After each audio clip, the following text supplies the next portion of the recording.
बसहा चढ़ाल शिव हो और रखिन पूछा और बसहा चढ़ाल शिव और शिव हो और रखिन पूछा रे और कति बड़ा भइल लोग हो और कति बड़ा भइल लोग हो और गौरी है हमार कति बड़ा भइल लोग हो गौरी है हमार बसहा चढ़ाल शिव हो रखिन पूछा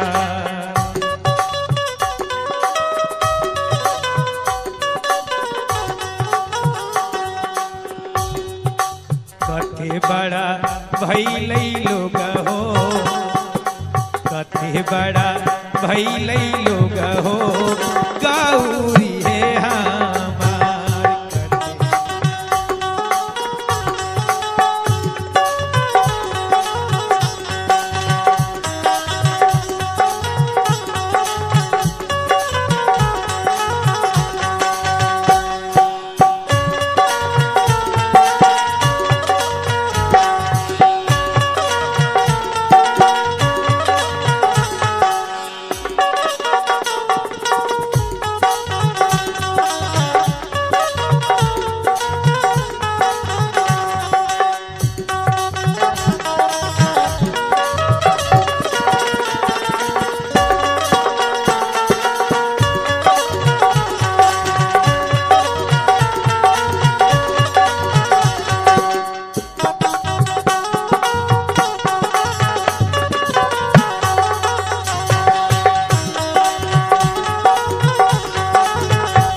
हिमाचल के लोगों ने कहा जब भोलेनाथ पूछते हैं तो हिमाचल की नर नारियां कहती है बाबा ओ जोगी बाबा तनी एक बिलमा जोगी हो आनव हो बोलाए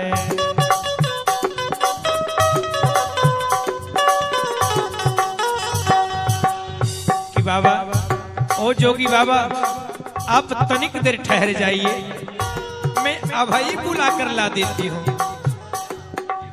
तनी एक बिलमा जोगी हो आनव हो बोलाए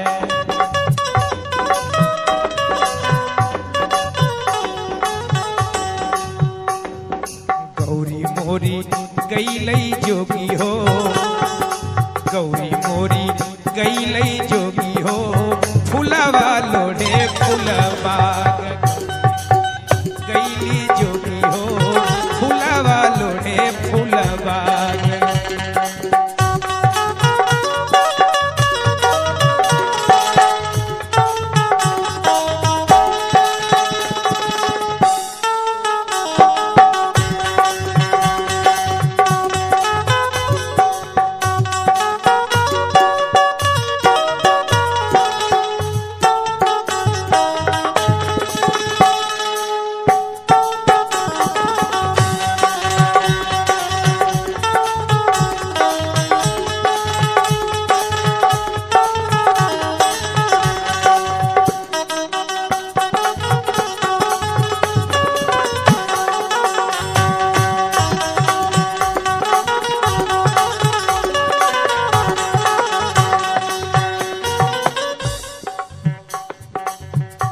भगवान भोलेनाथ जब सुने कि गौरी फुलवारी में है भोलेनाथ कहते हैं जब गौरी फुलवारी में है तो आप रुक जाइए मैं खुद ही चला जाता हूं आप क्यों कष्ट करेंगे और जाकर फुलवारी के गेट पर खड़े हो गए रास्ता रोक लिए जब उधर से मैया पार्वती चली आ रही थी, भोलेनाथ डट करके कहते हैं ठहरो, सुनो, के करा के बारी गौरा है, के करा के दुलार है।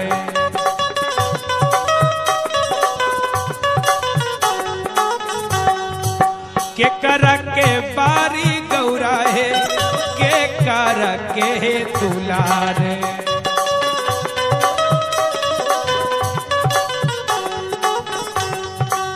अरे ओ गौरा, के करा भरोसे गौरा है, के करा भरोसे गौरा है, हे लालो हे फूलबाग।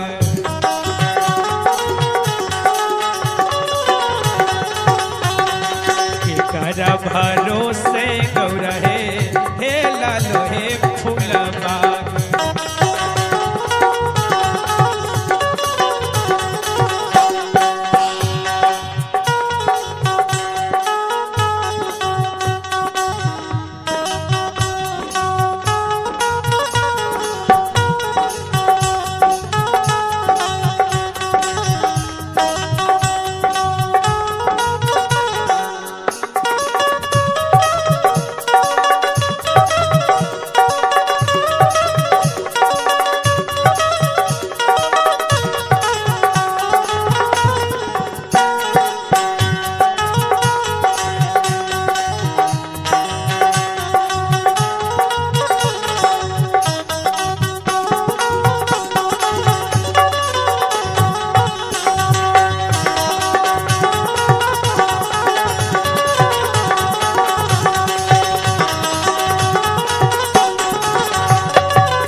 भोलेनाथ की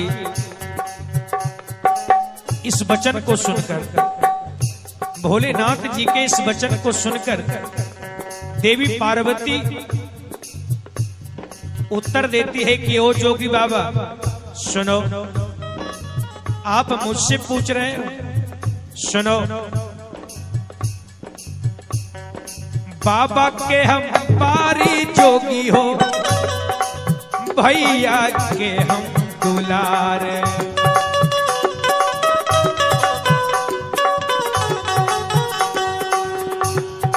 बाबा के हम पारी जोगी हो, भैया के हम दुलार।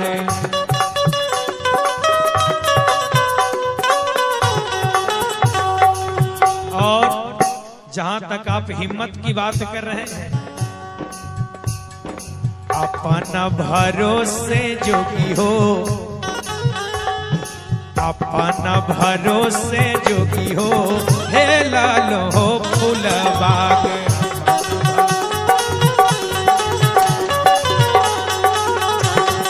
अपना भरोसे जोगी हो, हे लालो हो फूलबाग।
मैया पार्वती तना कहती है कि अपना भरोसे जोगी हो हे ललो फुलबाग।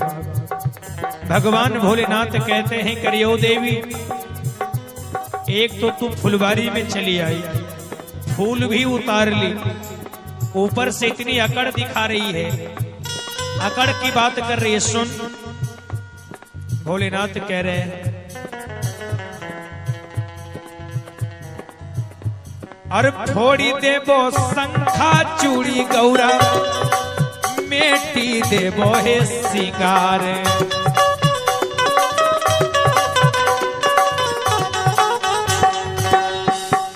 तोड़ी देबो शंखा चूड़ी गौरा, मेटी देबो हे सिंगार।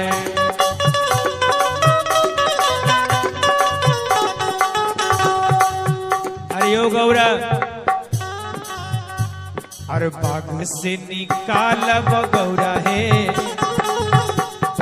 बाग से निकालब गौरा है, आजू हम है तोहार।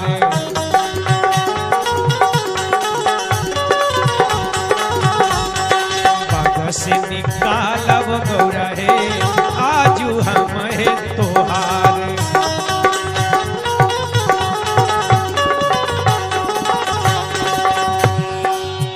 मैया पार्वती कहती कि ओ जोगी बाबा सुनिए, अगर आप में मिटाने की शक्ति है तो मुझ में बनाने की शक्ति है।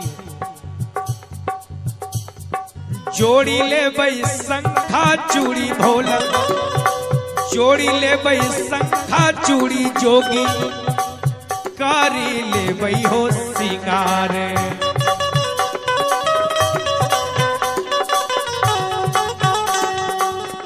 और पैसी जइबो बाग में जोगी हो, पैसी जइबो बाग में जोगी हो, लोढ़ी ले बई हो फूल।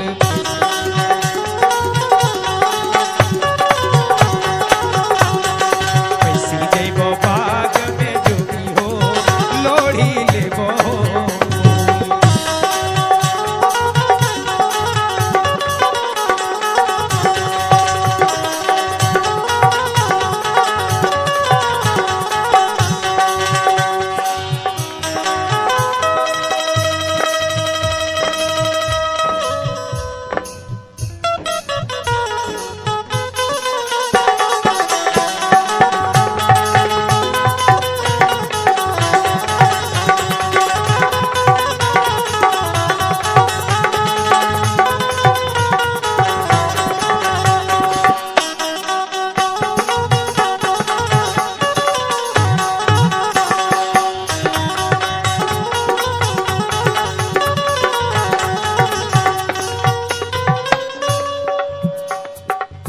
मैया पार्वती कहती जोगी बाबा आप मेरा श्रृंगार मेट देंगे, शंखा फोड़ देंगे तो मैं तो बना लूंगी, लेकिन जरा आप सुन लीजिए।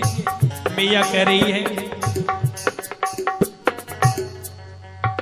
और फोड़ी देबो डमरू जोगी हो, अब तोड़ी देबो मुंड माल।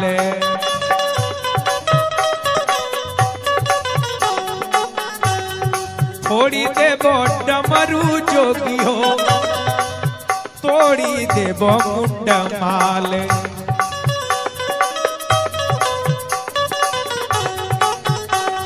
और ए जोगी बाबा अरे रिथी चिथी करब जोगी हो, रिथी चिथी करब जोगी हो, बाघंबर मृग छाल।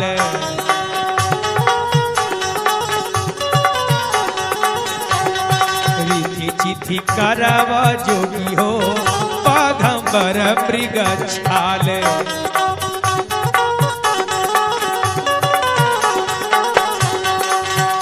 भोलेनाथ कहते हैं देवी सुनो, और छारी ले बई डमरू गौरा है, जोड़ी ले बई मुंड माल।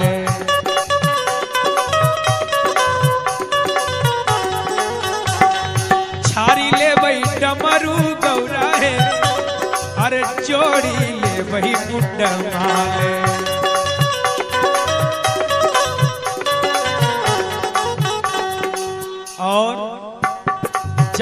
बाघंबर की बात है, ये मृग छाल की बात है। तो सुनो गौरा, अरे तोहरे से सिलवई बो गौरा है, अरे तोहरे से सिलवई बो गौरा है। अरे ओ गौरा, अरे तोहे से सिलवई बो गौरा है, बाघंबर मृग छाल।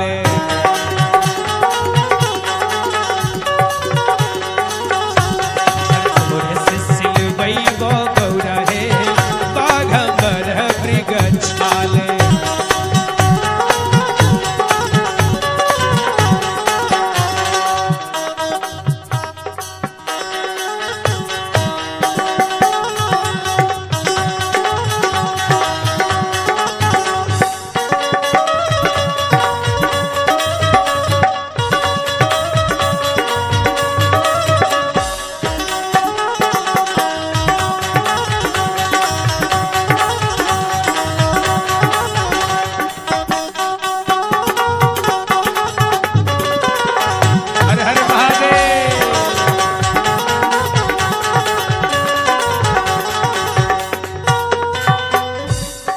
कहथिन विद्यापति सुन हिमाचल है कुमारी।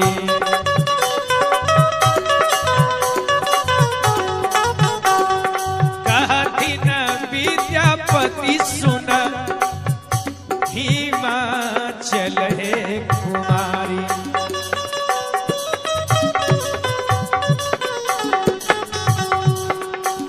अरे इहो जब छाथिन गौरा है, अरे इहो जब छाथिन गौरा है, भोले दानी त्रिपुरारी।